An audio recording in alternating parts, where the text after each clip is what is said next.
Ամերիկա-Իսրայել-Իրան պատերազմը արդեն 21-րդ օրն է, ինչ իրավիճակ կա, թռուցիկ հիշենք ինչ գործընթացներ են եղել եւ զարգացման երեկողությունը կհավելել նաեւ մեր էներգետիկ, անվտանգային եւ տնտեսական մի երկու հարցեր տեսլականը շատ համառոտ ներկայացնեմ եւ ձեր կարծիքն էլ է կարեւոր։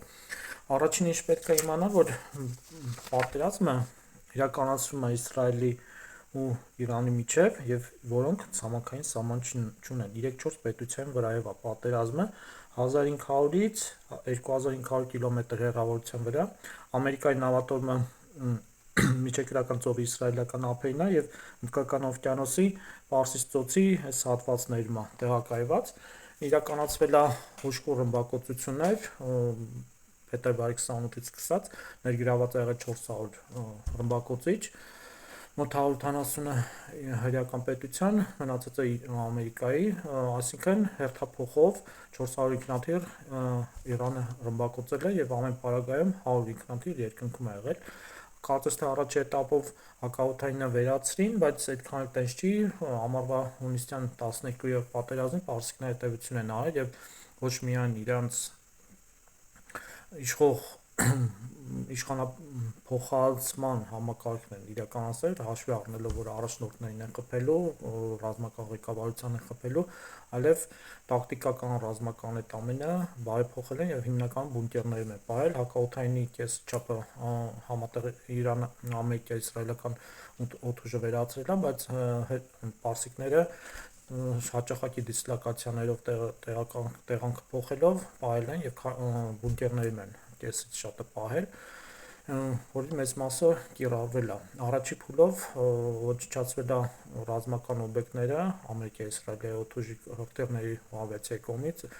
ռազմական օբյեկտների պահեստները, այնտեղ ռազմական առաջնորդները, քաղաքական առաջնորդները այաթոլլահին են խփել եւ դա խփել են զուտ նրանով, որ Իսրայելը մտել է Թեհրանի այնտեղ փողոցային կամերաների այդ ցանցը, որ պետությունը զգում է իր քաղաքացիների դեմ, եւ քաղաքացիների պատժելու համար դա օգտագործել է առաջնորդների զինվորական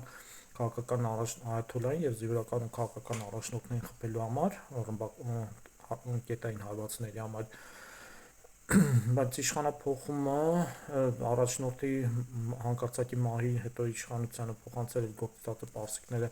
կարգավորել են եւ հուժկու հակահարվածներ են տալի առաջի փուլով Իրանը 60-ական թվերի 80-ական թվերի հրթիռներով ու շահեդներով ռմբակոծել է Իսրայելը, բավականին լուրջ ավերածություններ զոհեր ունի, Patriot համակարգի համարյա թե սպառել է, մի հատ ամերիկյան էքսպերտ կա ներկայացրեց, որ 2012 թվականից 4400 Patriot հրթիռներ է արտադրվել եւ որոնց մինչեւ մարտի 10-12-ը գրեթե բոլորը սպառվել է Patriot հրթիռները մի թիրախի համար 2 հրթիռ է արձակվում, այսինքն 2200 թիրախ է լավագույն դեպքում խոցվել 13-14 Patriot համակարգներ կա միայն այդ կայանների չի հրթիռներով, որոնց մի 5-7 հատը Իսրայելում էր տեղակայված, բայց մնացած այդ Եվրոպայի այնտեղ Հարավային Կորեա, Թայվան, Ճապոնիայի այդ Patriot համակարգները իրենց հրթիռներով նույնպես բերվել է հայկական պետության շրջակայքում որպես հակազդի, բայց այդ ամենը սպառվել է հրթիռները, եւ ժամանակակից հրթիռներն ու ռումբերն են նույնպես սպառվել է եւ մարտի 10-12-ի դրությամբ Ամերիկայի կողմից, Իսրայելի կողմից Իրանի ռմբակոծությունը պատասխան Իրանը հուժկու հարվածներ է արձրել Իսրայելին եւ այդ ժամանակվանից նկատած կլինեք լրահոսում շատ քիչ է, շատ մակերեսային է այդ Պարսկաստանի լուրերը շրջանառվում մարտի սկզբից պարսիկները լավ ռազմավարություն են ընտրել ռմբակոծումը Պարսից ծոցի արաբական այն պետություններն են տարածքները Քուվեյթ, Սաուդյան Արաբիա, Բահրեյն, Դուբայ այն տարածքները, որտեղ որ ամերիկյան ռազմաբազաներն են եւ նավթային ինֆրաստրուկտուրան է, Օրմուզի նեղուցն են փակել այս հատվածը, թողում են միայն չինական, Չինաստան-Հնդկաստան գնացող նավթատարները, այնից մնացածին ասում են կարա գնաք, բայց եթե յուանով եք վճարում այդ նավթի համար, այդ դեպքում կարա գնանք, դա ուժեղ հարված ամերիկյան տնտեսությանը, նավթի գները 40-45% բարձրացել է, Իսրայելը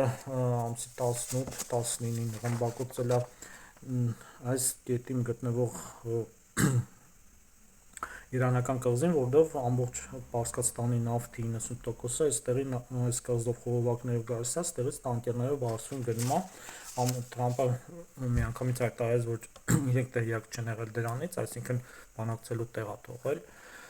Բայց այս վերջի 2-3 օրվա ընթացքում իսրայելական ամերիկյան այդ ավիացիայի ռմբակոծությունների ի պատասխան պարսիկները ավելի ուժգին են հրեական պետությունը ռմբակոծում, այն կարգի, որ ներկայացնում վիդեո նկարածները մասին բլոկարվում եւ հրեական պետությունը ինտերնետը ամբողջովին հզոր կոնտրոլի տակ է, ցենզուրան շատ մեծ է, չի թողում հնարավորինս կադրեր ու վիդեոներ հրապարակում, դե Պարսկաստանում ինտերնետում վարից է թաղված։ Մի խոսքով հիմա տուպիկի առաջ են կանգնած, որտեվ Ամերիկան ինչքան էլ իր ուժը ազդեցությունը մեծացնի, Իրանին դիտարկում է որպես հակաչինական կոալիցիայում եւ որպես Ամերիկայի կողմից, եթե ինձ պլան մինիմումը, որ չեզոքություն πάρի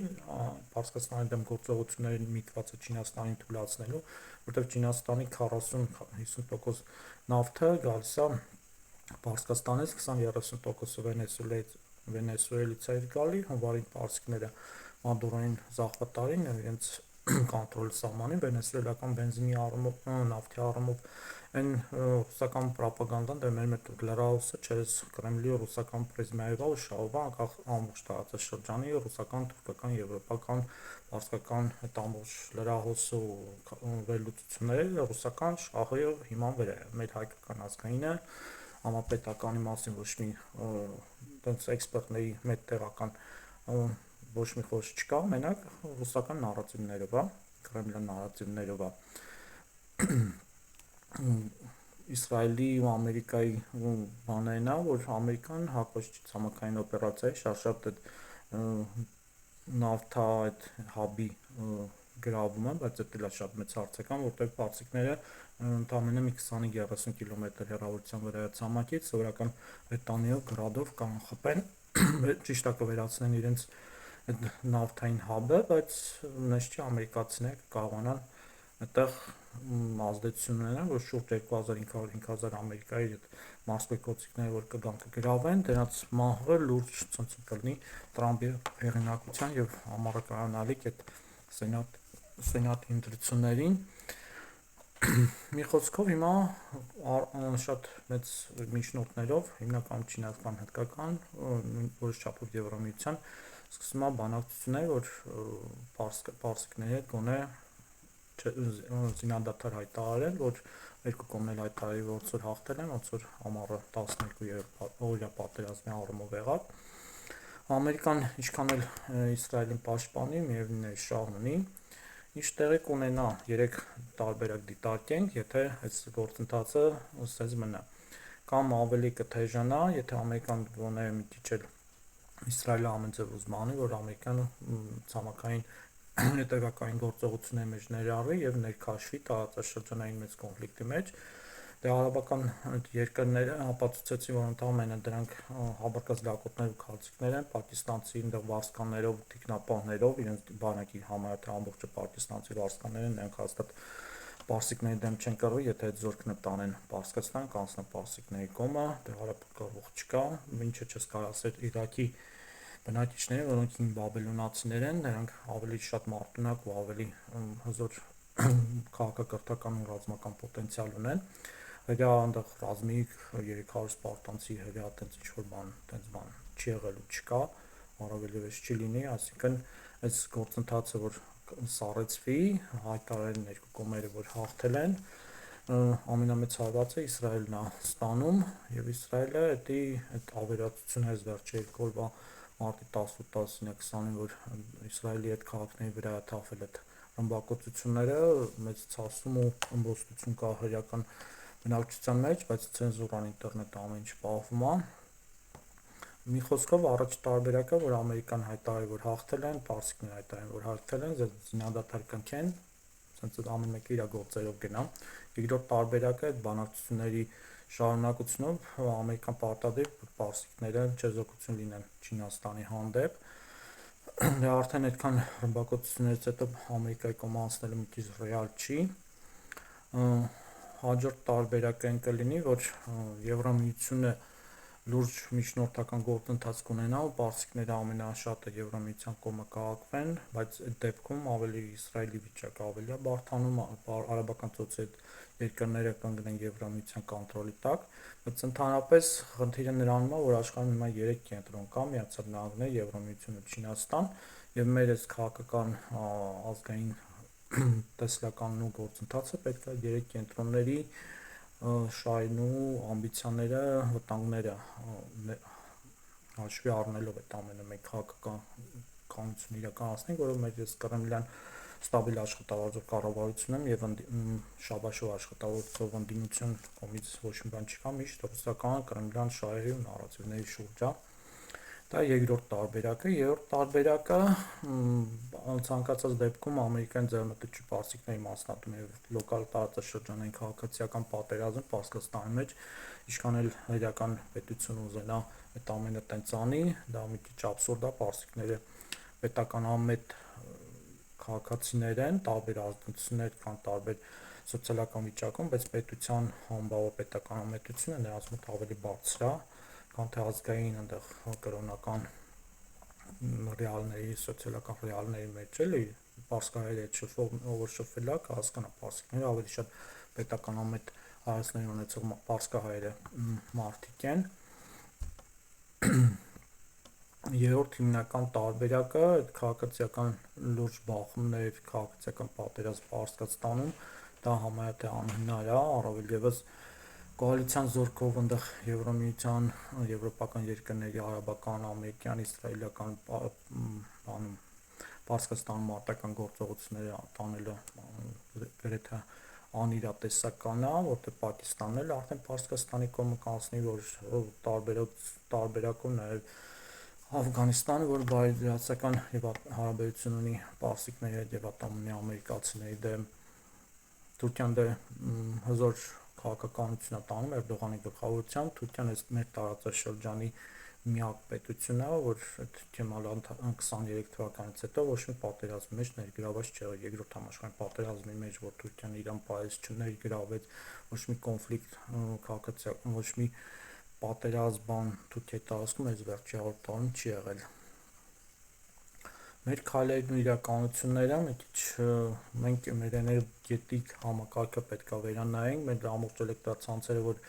ռուսական օկուպացիոն ուժերի կողմից սեփականաշնորհվել է եւ տրվել է տեղական գործակալների կողմից, էլ ռուսական ընկերություններից, հետո Տաշիր Սամոյին, որը նույնպես ռուսական օկուպացիոն ուժի գործակալներից մեկն է, պետքա պետականացվի, էներգետիկ համակարգը մոդեռնիզացվի, մեր էներգետիկ համակարգը 3 հիմնասյուների վրա է, էլեկտրացանցերը, որը Մենակ Հրազդանի Կասկադի 7 գեզերը, մեր ամբողջ էներգետիկ Հայաստանի էլեկտրաապահովությունը ապահովում են, այնտեղ որոտան գեսեր կան, բոլորը բավարարում են մեր տնտեսության էներգա ապահովությանը, բայց քանի որ կա երաշտ, կա խիստ սառնամանիք, դրա համար պետք է ջերմաէլեկտրակայան, մենք ունենք 2 ջերմաէլեկտրակայան, Հրազդանն ու Երևանի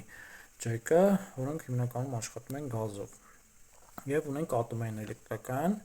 որը որպես պատիժ է մեր վրա 70-ականների վերջերին եղել, որտեվ ուզեցել եմ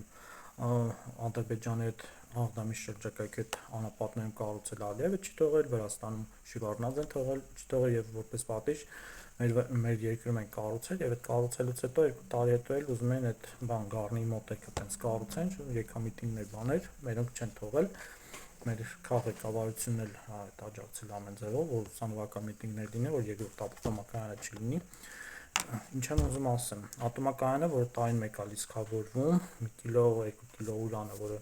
10-20 միլիոն դոլար արժե, պետք է նույնպես մեր ատոմակայանը, որ 25 տարով հանձնել է ռուսական կառավարման, պետականացվի, ազգայնականացվի եւ ֆրանսիական, ամերիկյան, ռուսական ուրաններով այդ վերալիցքավորումներ արվի, որտեվ խոսքի գազը փակեն, սառնամանիք լինի, երաշտ լինի, հիդրոկայանները չաշխատեն, մազութը դե շրջափակում եղավ, չեն կարող բերեն տեցերը աշխատացնեն, ատոմակայանը լուրջ այլընտրանք է։ Դրան գումարած մենք պետք է արևային ու հողմային կայանները շատացնենք, այդ արևային ու հողմային կայանները վատտենա, որ իրենք ստաբիլ էլեկտրակայանի նման հոսանք չեն ապահովում, ջերմակայանի, ատոմակայանի, հիդրոկայանի նման, այլ փոփոխական հոսանք են ապահովում, եւ որպես լրացուցիչ անվտանգություն մենք մեր ջերմակայանը պետքա արևային պանելներով ու հողմակայաններով ջրի էլեկտրոլիզով, այսինքն ջուրը լցնում ենք, երկու հատ անոդ ենք դնում, պլյուս մինուսով ստանում ենք ջրածին ու թթվածին, այդ ջրածինը որպես ջերմակայանի վառելիք օգտագործում ենք շատ էժան ու ապահով։